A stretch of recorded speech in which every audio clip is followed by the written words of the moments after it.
From the air, Egypt looks like a line of green drawn through endless sand. A river defines it, not by force, but by rhythm. The Nile carved a path of life through a landscape otherwise ruled by silence.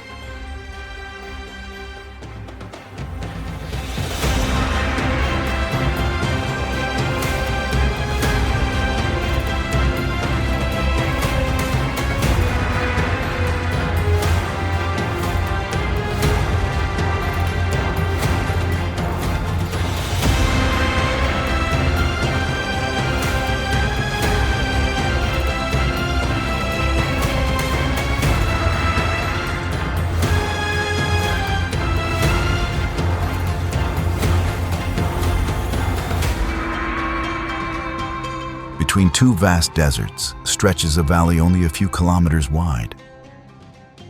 To the east, ridges lead toward the Red Sea. To the west, plateaus fade into the Libyan expanse. In this narrow corridor, everything that is Egypt, past and present, takes shape. The river flows from the southern border near Aswan to the Mediterranean in a slow, predictable arc. Along its course lie every city, every field, every remnant of history. 95% of the country's population lives within sight of this water. The Nile's rhythm once governed time itself. Its annual flood deposited fertile soil, marking seasons of planting and harvest. This cycle made planning possible. The first calendars, the first records, the first organized state.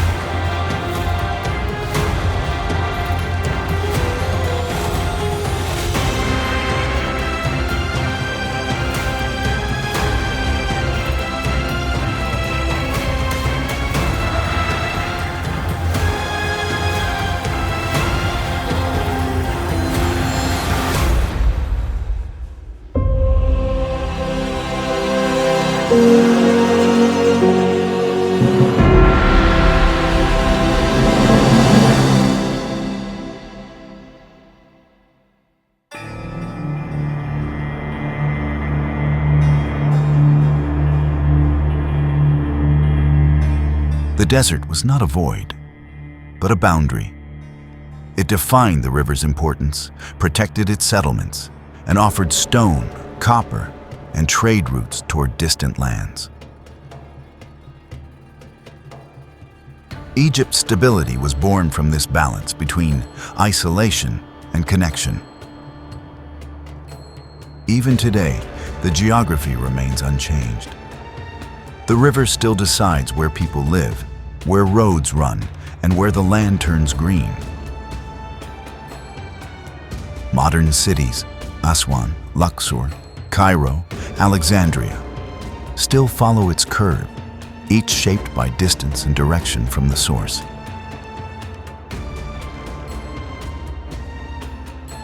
Here begins the journey. From the southern threshold at Aswan, the Nile enters Egypt, carrying with it the memory of every civilization that rose along its banks. Beyond the granite hills, the story of water and stone unfolds.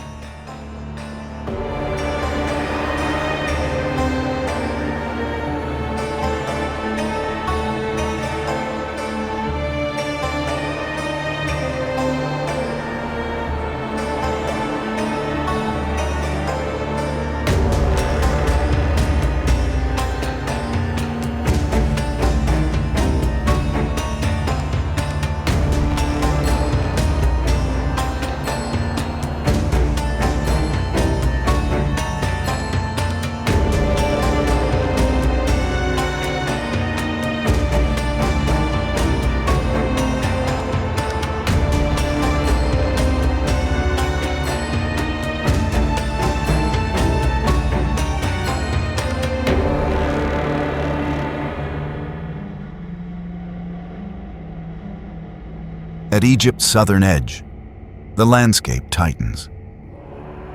Granite hills rise close to the river, and the Nile narrows into deep, steady channels. This is Aswan, both a beginning and a border. For centuries, Aswan marked the natural gateway between Egypt and Nubia. Boats once gathered here before venturing upstream, their cargo carried across the first cataract, where rock and current divided worlds. It was a frontier of trade, stone, and diplomacy.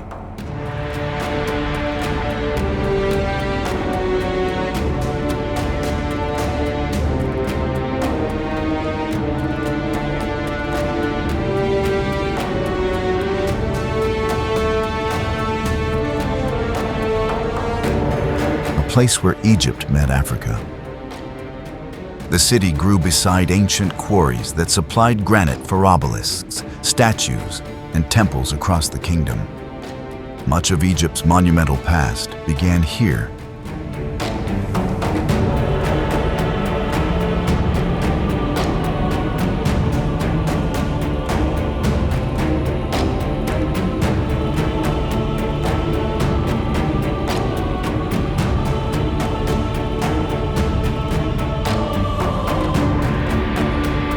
Cut from these hills and floated downstream. The same material that shaped Giza and Luxor was born in Aswan stone. In the modern era, Aswan became known for another act of creation, the High Dam. Completed in the 1960s, it transformed the river into a reservoir, stretching far into the south.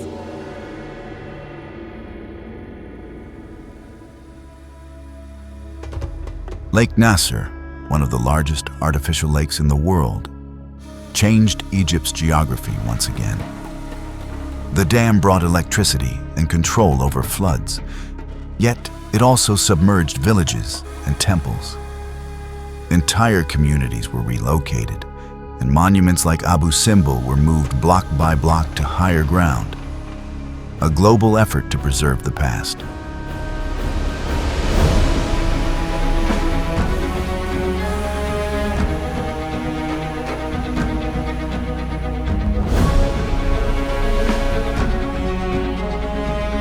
Despite these changes, Aswan retains a calm rhythm. Feluccas still cross the river. The granite islands remain scattered along the flow. And the contrast between desert, water, and cultivated land still defines the view.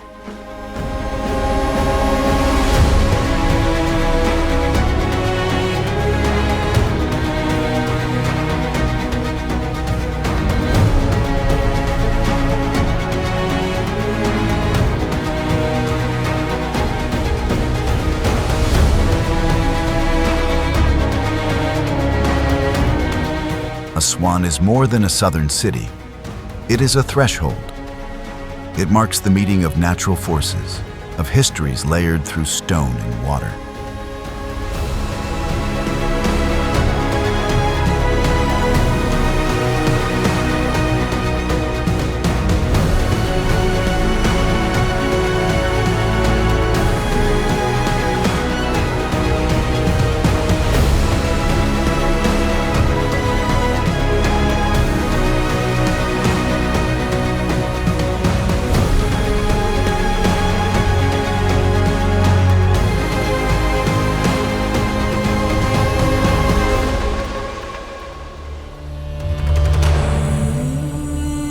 Beyond it, the Nile turns north toward Luxor, carrying with it the origins of empire.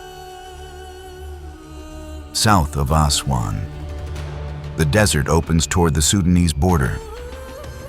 Here stands Abu Simbel, a monument not to a single ruler, but to endurance itself.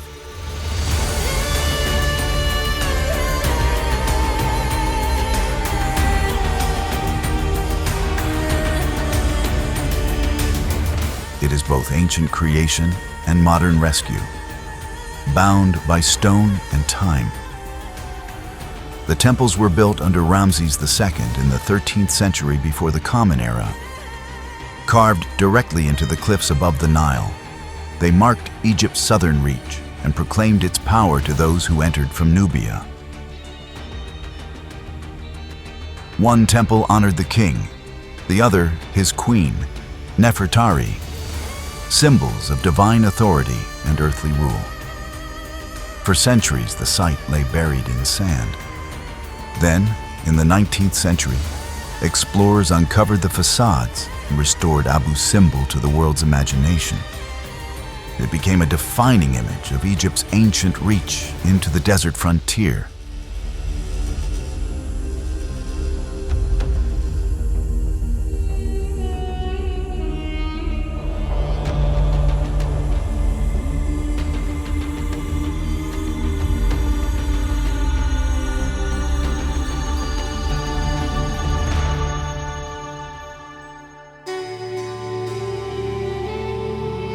When the Aswan High Dam was built, rising water from Lake Nasser threatened to erase the site. In an unprecedented effort, international teams cut the temples into blocks, moved them to higher ground, and reassembled them piece by piece. This preservation became one of modern archaeology's greatest achievements. Today, Abu Simbel overlooks the lake, created by the dam that once endangered it. The contrast between the ancient and the engineered defines the landscape, two expressions of human control over nature.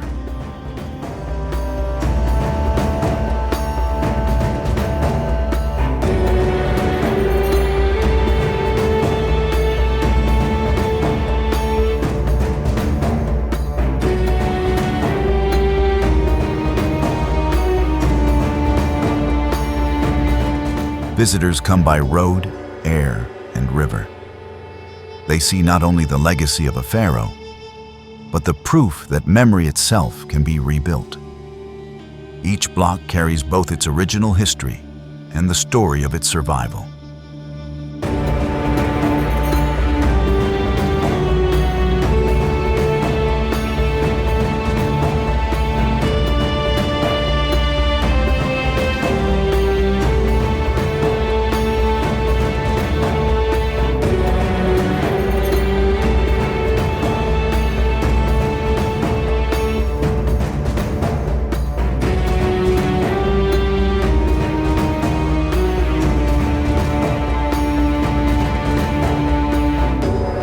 Abu Simbel remains Egypt's southern sentinel, a monument to persistence and adaptation.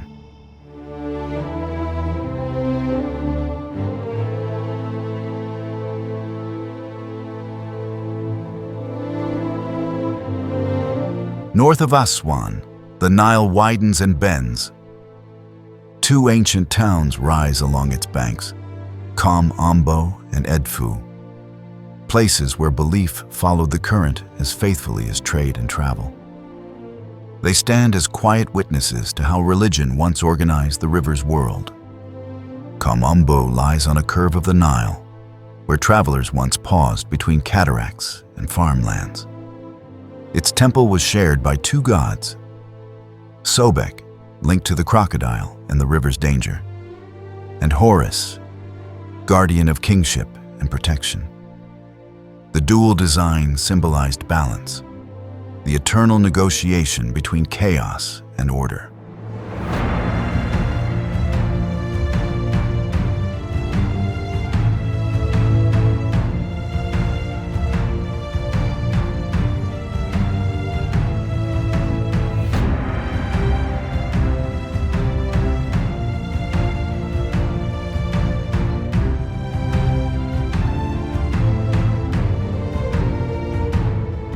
Farther north stands Edfu, one of the best preserved sanctuaries in Egypt. Dedicated to Horus, it reflects the clarity of Ptolemaic architecture, built when Greek rulers adopted Egyptian forms to legitimize their reign. Carvings and inscriptions record not stories of conquest, but rituals, how to measure, build, and maintain the sacred order of the land. Both temples rose along vital trade routes. Boats stopped here to rest, exchange goods, and give offerings for safe passage. In this way, faith and economy moved together, each reinforcing the other. Kom Ombo and Edfu reveal how the Nile served as more than transport. It was a structure of meaning. Every temple, shrine, and village stood in relation to its flow. Religion became geography, and geography became permanence. Today, both towns remain small, surrounded by fields and quiet water. Their stones show less the grandeur of empire and more the continuity of practice. The rhythm of offerings, construction, and preservation. As the river carries us onward, the green valley narrows again. Ahead lies Luxor, the city once called Thebes, where Egypt's civilization reached its greatest expression of faith and power.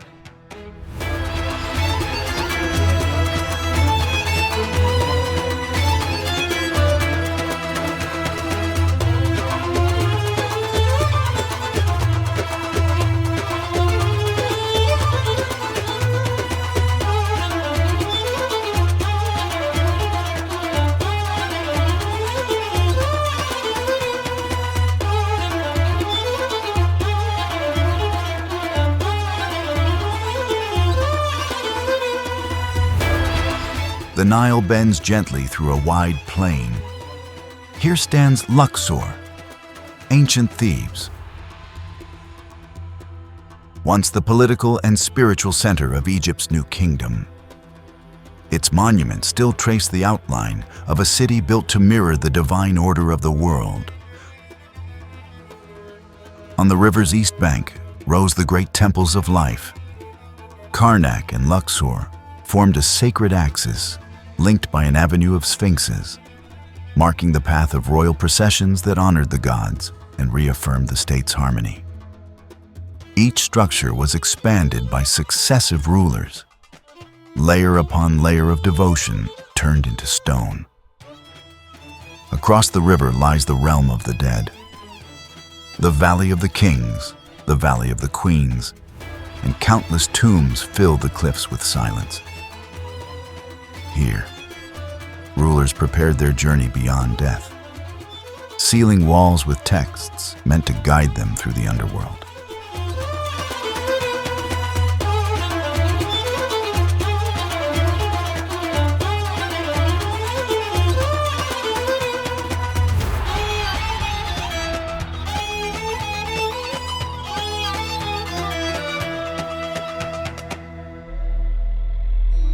Luxor's landscape united opposites, life and death, sunrise and sunset, river and desert. The layout reflected an understanding of balance that defined Egyptian belief for centuries. The city itself became a map of cosmic order expressed through geography. During the reign of Ramses II, Amenhotep III, and Hatshepsut, Thebes reached a scale unmatched in the ancient world.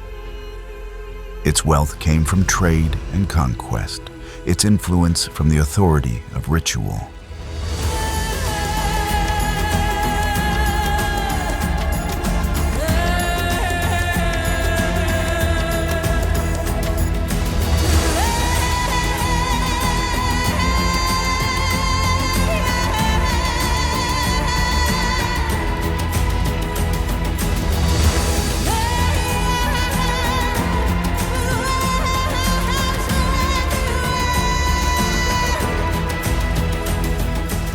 Priests, scribes, and artisans filled entire districts devoted to temple service and record-keeping.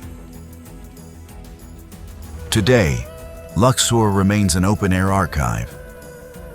Its columns and pylons rise among modern streets, where daily life continues beside remnants of dynasties long gone. Tour boats anchor along the same river that once carried offerings to the gods. Luxor marks the height of ancient Egypt's order. A balance of faith, administration, and art.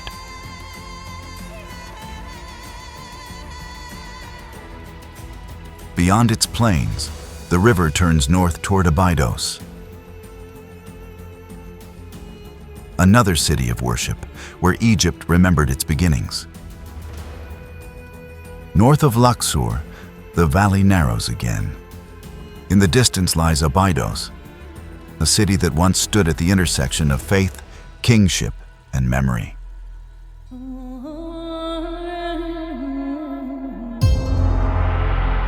It is one of Egypt's oldest sacred landscapes, a place where history and myth converge.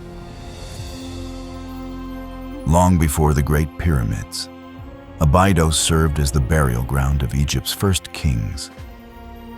Here, the earliest dynasties established their tombs, turning the desert edge into a royal necropolis. These graves mark the beginning of statehood, the moment when rule became ceremony. Centuries later, the site gained new meaning. It became the spiritual center of the cult of Osiris, god of resurrection. Pilgrims traveled here from across the country to honor the cycle of death and renewal that defined Egyptian religion. The Temple of Seti I, built during the New Kingdom, still preserves one of the most refined architectural layouts in Egypt. Its halls list the names of earlier pharaohs, a deliberate lineage carved into stone.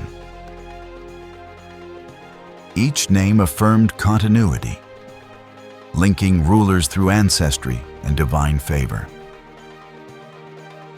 Abydos reflects how Egyptians understood history not as a timeline, but as a loop. Rituals reenacted creation itself, binding present and past into the same sacred order. Through ceremony, every generation re-entered the same eternal story. The surrounding desert remains quiet, the ruins half buried in wind and sand.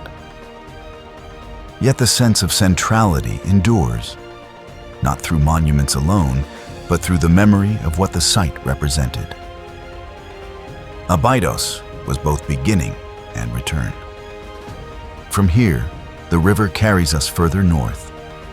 Ahead lies Dendera, where the heavens were mapped in stone and faith reached upward toward the stars.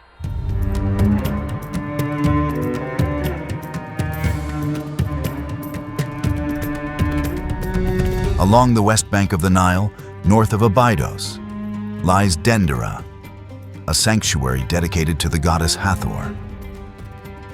Here, faith turned its gaze upward. The temple complex preserved the link between earth and sky, between rhythm and renewal. Dendera became one of the last great centers of Egyptian religion. Built during the late Pharaonic and early Greco-Roman periods, it shows how tradition endured even as power changed hands. Stone inscriptions recorded rituals that had already been practiced for thousands of years. The temple's plan reflected order more than grandeur. Its symmetry, courtyards, and chambers followed strict patterns aligned with celestial observation. Astronomy was not separate from belief. It was the language through which time and divinity were measured. The famous zodiac, once carved here, depicted constellations in motion, marking the passage of the stars that guided farmers and priests alike.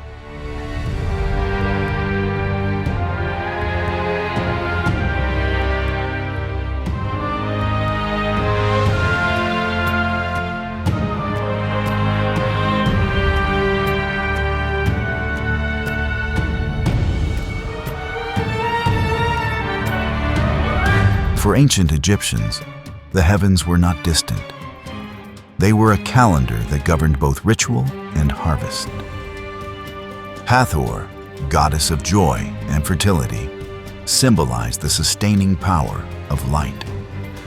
Her cult represented harmony and the cyclical nature of existence. Ideas that continued into later eras under new rulers and faiths. Even when empires shifted, the site remained active, adapted, but not erased.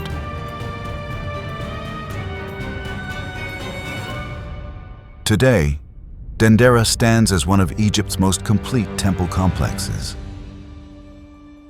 Its walls retain traces of color, its structure largely intact, a rare continuity of architecture, preserved by isolation and sand. The surrounding village lives quietly beside it, part of the same enduring landscape. Dendera shows how Egyptian culture bridged worlds, scientific precision and spiritual order, astronomy and devotion. Beyond its gates, the river turns again toward Minya, a region once chosen by a single ruler to redefine the entire belief system of the land. Between Upper and Lower Egypt, it forms the meeting point of climates, dialects, and histories. The valley widens here, filled with fields and limestone cliffs that hold traces of ancient cities. Nearby once stood Akhenaten, the modern site of Amarna. In the 14th century before the Common Era, Pharaoh Akhenaten built it as a new capital, devoted to the sun disk Aten. For a brief moment, Egypt's belief system shifted from a pantheon to a single visible force. The experiment was bold and short-lived. After the ruler's death, the city was abandoned, its temples dismantled, its ideology erased. Yet the traces remain.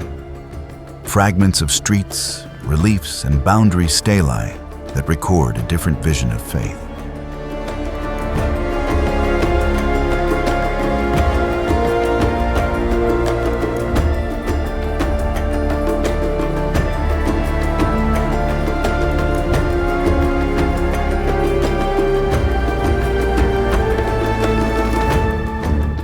Minya's landscape preserves this tension between permanence and change.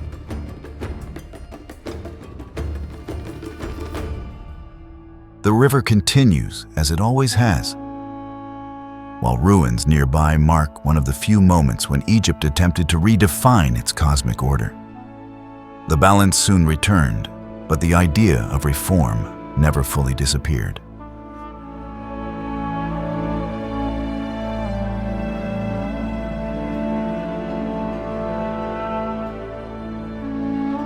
Today, Minya is a regional center of agriculture and education. Crops line the riverbanks, and ferries cross between small towns that mirror the valley's long continuity. It feels less monumental than Luxor or Giza, yet its calm rhythm embodies the everyday Egypt that connects the past to the present. Minya represents the middle ground, geographically and historically. It reminds us that even in a civilization built on constancy, moments of change could appear suddenly, like light shifting across the water.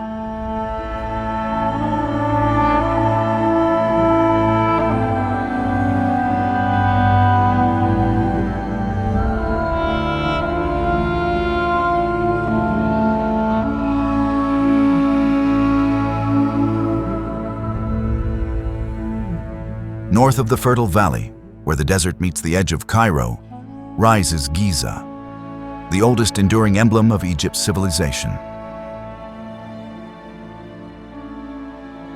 Here, the landscape itself became architecture. The plateau was chosen not for beauty, but for permanence. Around 2500 before the Common Era, Giza served as the royal necropolis of the Old Kingdom. The pyramids built for Khufu, Khafra, and Menkaure formed a precise, ordered complex. a statement of stability that still defines Egypt's image. Each structure aligned with the cardinal points, reflecting a belief in balance between Earth and cosmos. Nearby, vast tombs for officials and workers revealed the scale of organization that made such monuments possible. Stone was quarried, transported, and set with exact rhythm. A project that reflected more administration than mystery. The building of the pyramids was not only labor, but governance turned into geometry.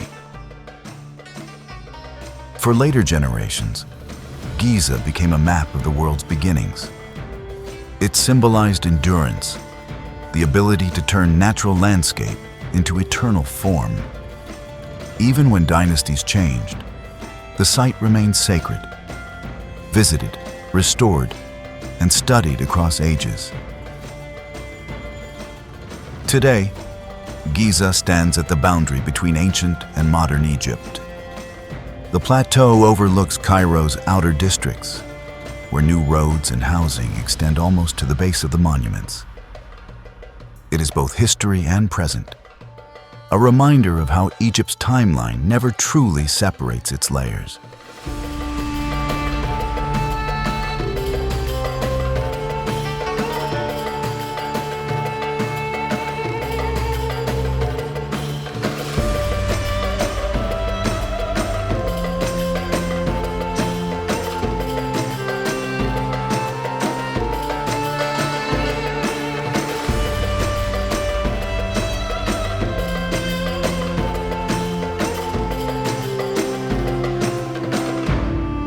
The air here carries more than memory.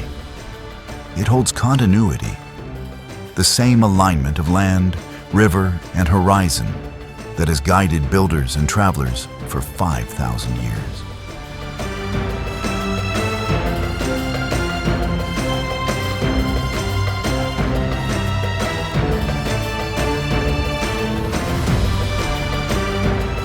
Beyond the plateau, the Nile bends again toward the living capital.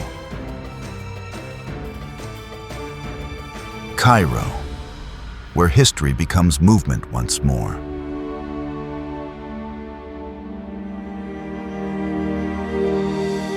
Where the Nile divides before reaching the delta, Cairo spreads across its banks, a city built from every era at once. Here, ancient geography meets the scale of modern life.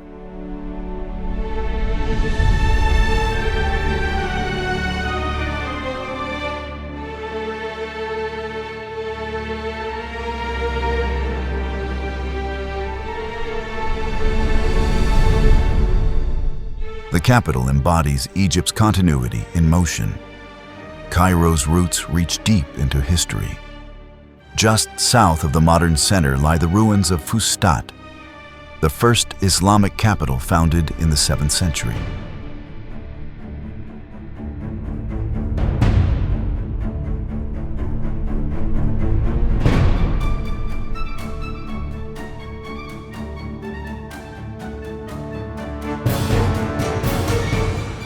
From that nucleus grew a metropolis layered with dynasties, each leaving its mark in stone, street, and sound.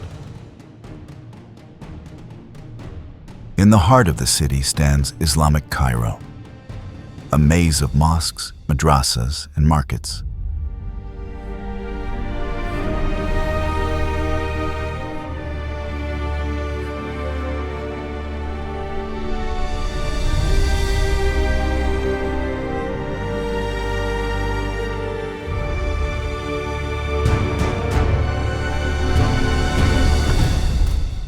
The citadel, the mosques of Ibn Tulun and Sultan Hassan, and the old city walls reflect centuries of rule and reform. Faith and function still coexist here, shaping daily rhythms as they have for a millennium.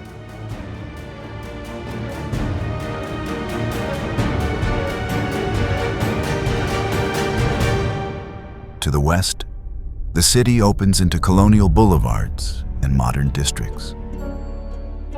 Buildings from the 19th and 20th centuries line broad streets, planned during Egypt's modernization under Muhammad Ali and his successors.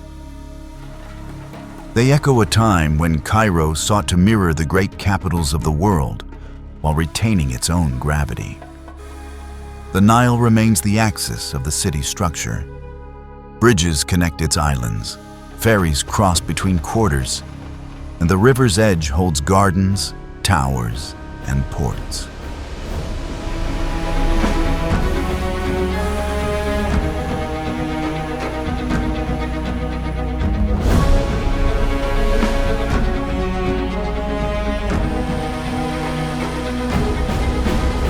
The water that once defined the ancient state now sustains one of the largest cities in Africa. Cairo is not a monument, but a movement.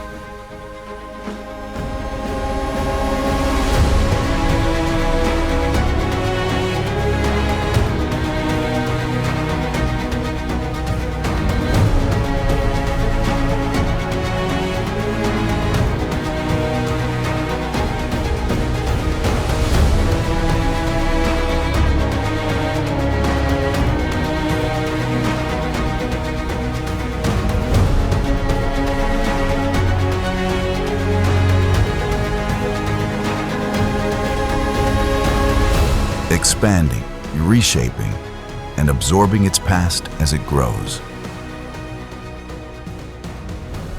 Its skyline changes, yet the foundation remains the same.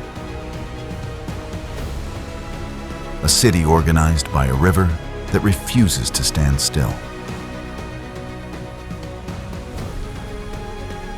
Beyond Cairo, the land opens southward to older capitals buried beneath sand, Memphis and Saqqara, where Egypt's first administrators built the blueprint of civilization.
Archaeologists continue to uncover new tombs beneath the sand, many untouched since antiquity.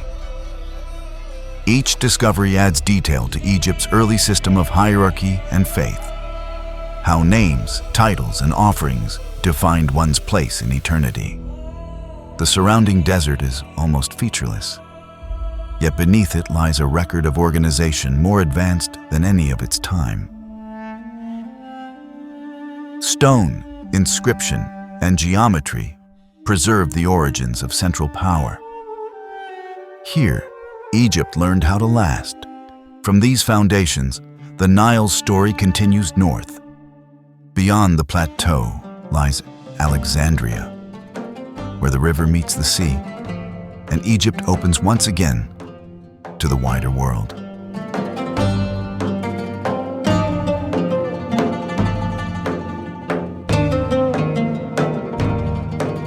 At the edge of the Mediterranean stands Alexandria, a city built between two worlds. Founded by Alexander the Great in 331 before the Common Era, it was designed to unite Egyptian depth with Greek clarity.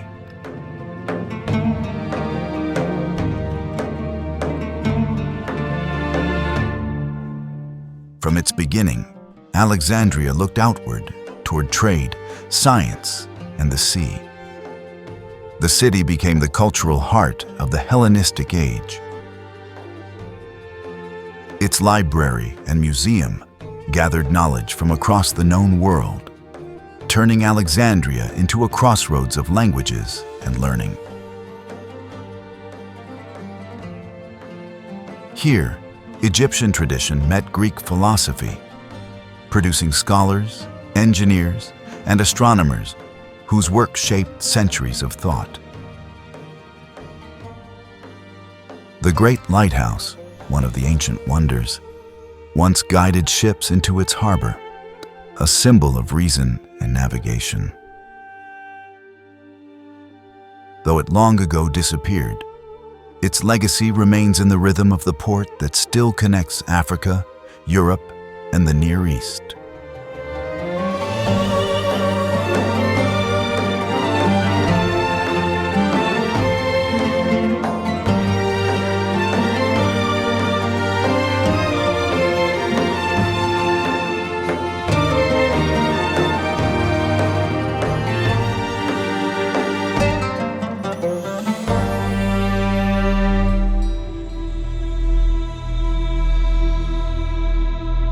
Under Roman and later Islamic rule, the city changed, but never lost its orientation toward exchange. Traders, pilgrims, and students passed through its streets, leaving behind traces of every faith and culture that touched Egypt's coast. Modern Alexandria carries that same blend of openness and decay. Its Corniche curves along the sea. Its neighborhoods mix 19th century villas with new concrete towers.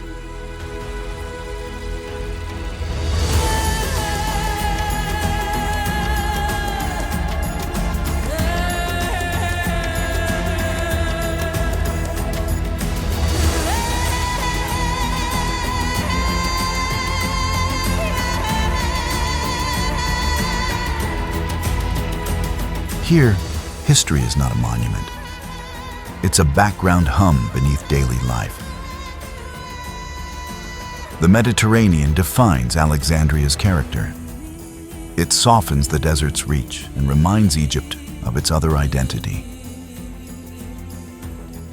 Not only a river civilization, but a maritime one. This is the country's window to the world, and its mirror of how the world once saw Egypt.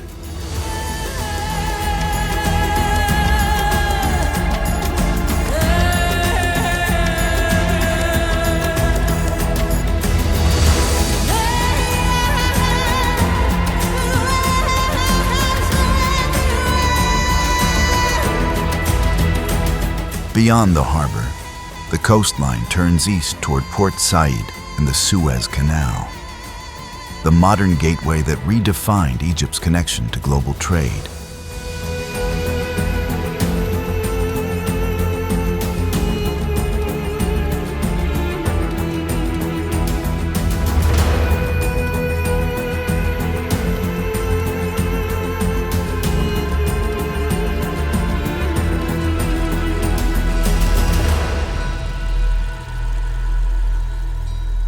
At the northeastern edge of the delta lies Port Said, a city born not from antiquity, but from engineering. It stands at the mouth of the Suez Canal, where the Mediterranean and the Red Sea are joined by human design.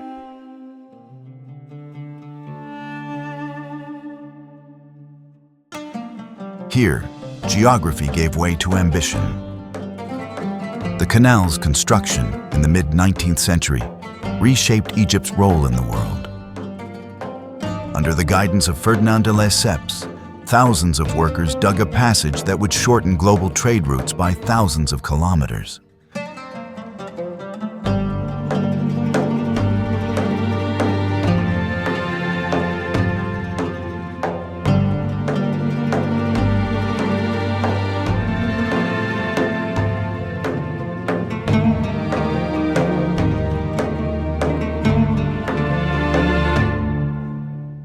When the Suez Canal opened in 1869, Egypt became the hinge of continents, a bridge between Asia, Africa, and Europe.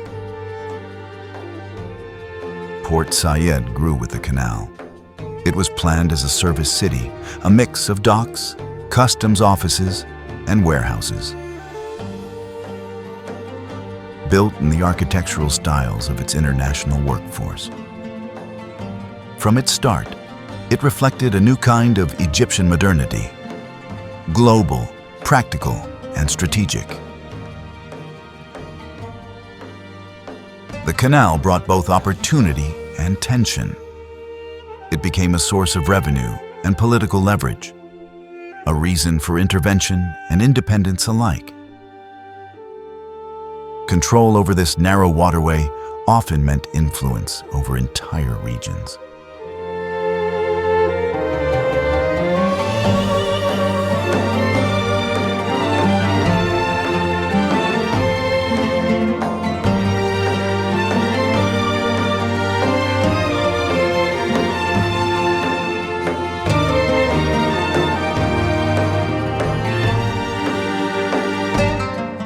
Today, the Suez Corridor remains vital to world commerce. Container ships line the horizon, moving through a landscape of cranes and channels that stretch for nearly 200 kilometers. The canal's expansion in recent years echoes the same ambition that built it: to connect, to accelerate, to endure.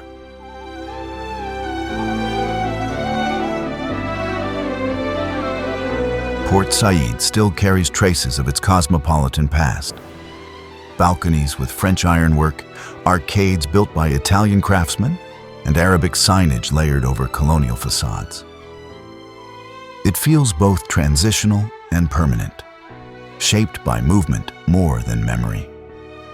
Beyond the harbor, the Nile finally disperses into the delta, a vast plain of fields and waterways where the river completes its journey and the land begins again.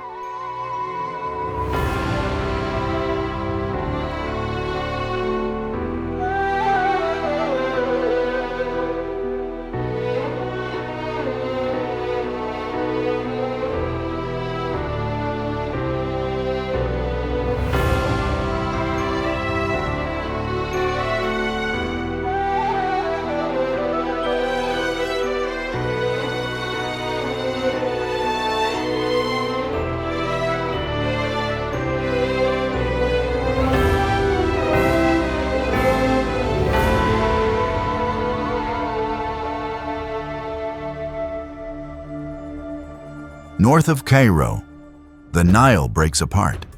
Its single current divides into a web of channels that stretch toward the Mediterranean. This is the delta, Egypt's end and beginning.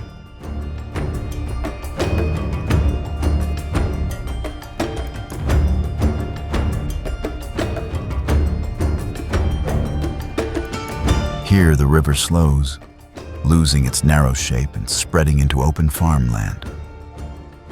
Fields, canals, and villages fill the landscape in a grid that changes with the seasons.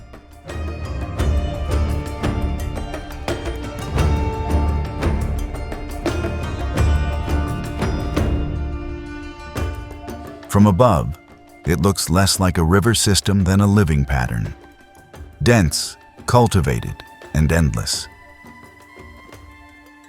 The delta has always been Egypt's most fertile region. It supported the earliest settlements, supplied grain to empires, and still provides much of the nation's food.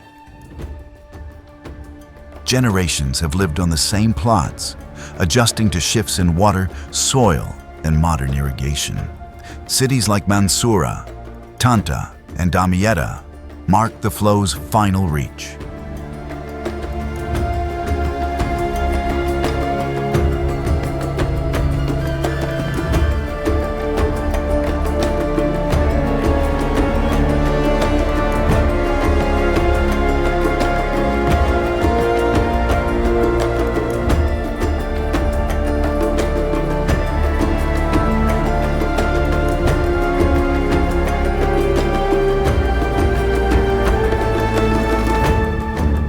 Each grew from river ports that became centers of trade and craftsmanship. Their rhythms remained tied to agriculture, fishing, and the logistics of transport.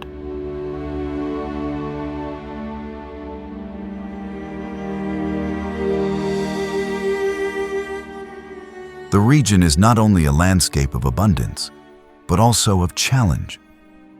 Rising sea levels, salinization, and urban expansion test the balance between nature and use.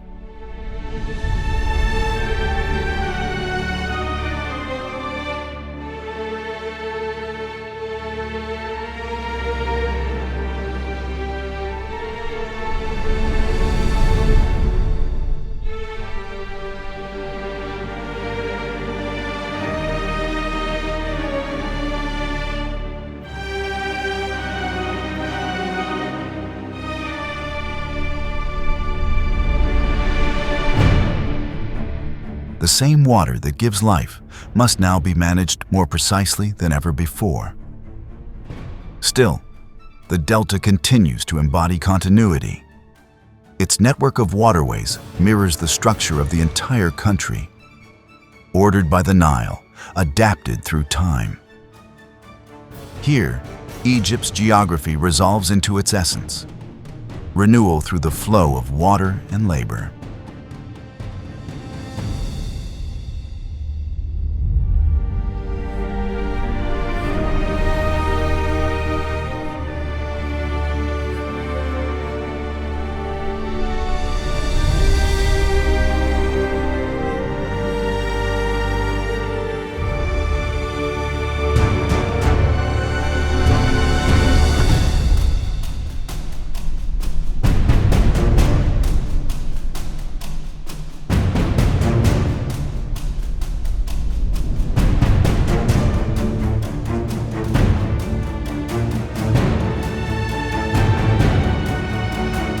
Coast, the river meets the sea and disappears into it.